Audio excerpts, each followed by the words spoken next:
So we're in Brazil last week, part of the time in Rio, so naturally we hooked up with Glenn Greenwald, who lives there, went over to his house, had a bunch of interesting conversations. One of them's on tape. Here's part of it.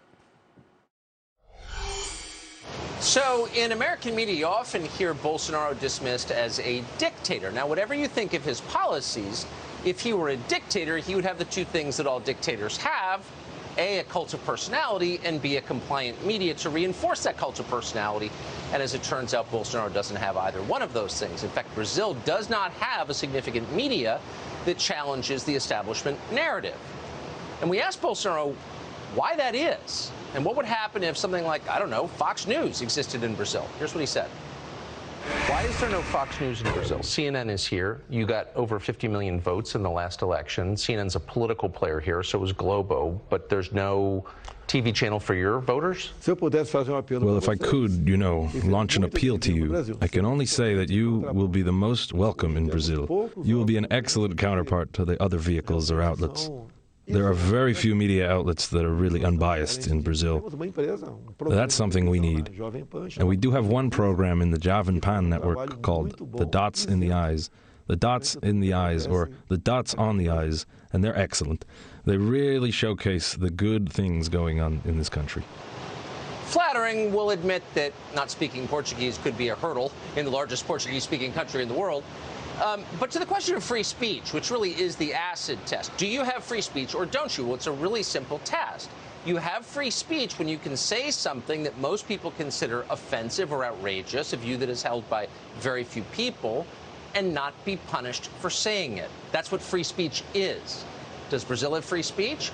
Well, earlier this year, perhaps the most popular podcaster in the country, a guy known as Monarch, played out a thought experiment on his show in which he said, even extremist parties should be recognized by law in Brazil. Not that I'm for them, but you should be allowed to have any political party you want because that's what freedom is.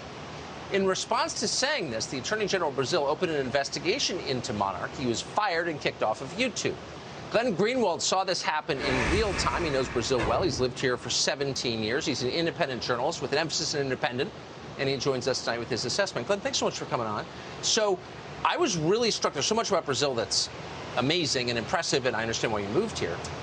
But the question of free speech, media freedom, how does that stand, would you say, now in Brazil? Yeah, I think one of the benefits of living in a foreign country for a while is that you see some of the flaws of your country, but you also see a lot of the really good sides. And one of the things that exists in the United States that doesn't exist in a lot of other countries, including Brazil, is a more pluralistic media than is available in a lot of other places. Yes. Even if it's just Fox News and other right-wing outlets, some places, as you just said, have none. Here in Brazil, the country has been notoriously dominated by 4 or 5 industrialized families who control almost all media, and their overarching ideology really is neither right nor left, but preservation of establishment power and ruling class orthodoxy.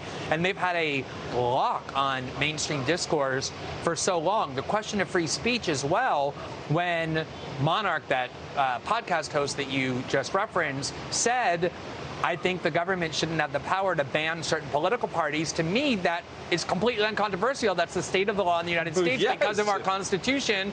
And when I defended him, one of the very few people who did, I was treated like a leper.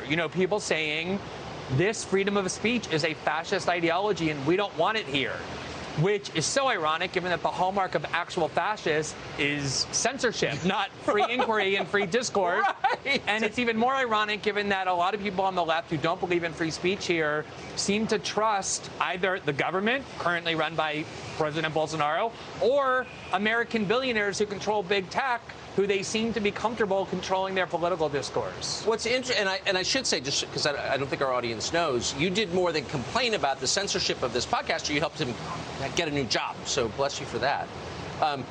But the question of American media is important here because Bolsonaro, no matter what you think of him, relies pretty much exclusively on American-owned tech platforms, Twitter specifically, to get his message out. Doesn't that make him totally vulnerable to censorship by American companies? Well, he has been repeatedly censored by big tech platforms. He, when speaking about COVID, was often censored. When speaking about the upcoming election, is often censored. So Facebook and Google are essentially dictating to Brazilians what they can and can't hear, including from their own democratically elected president. And again, no matter what you think of Bolsonaro, you should have to think that that's a pretty serious problem. And I think it's a very similar dynamic to what has happened in the U.S., where the entire establishment essentially united against Trump. And so all these institutions that liberals and the left in the United States have long held with such contempt, neocons and the security state and corporate media, all united against Trump. And suddenly they were viewed with such favor by the American left and by American liberalism. That has happened to a large extent here. A Brazilian leftist will now often talk about Globo,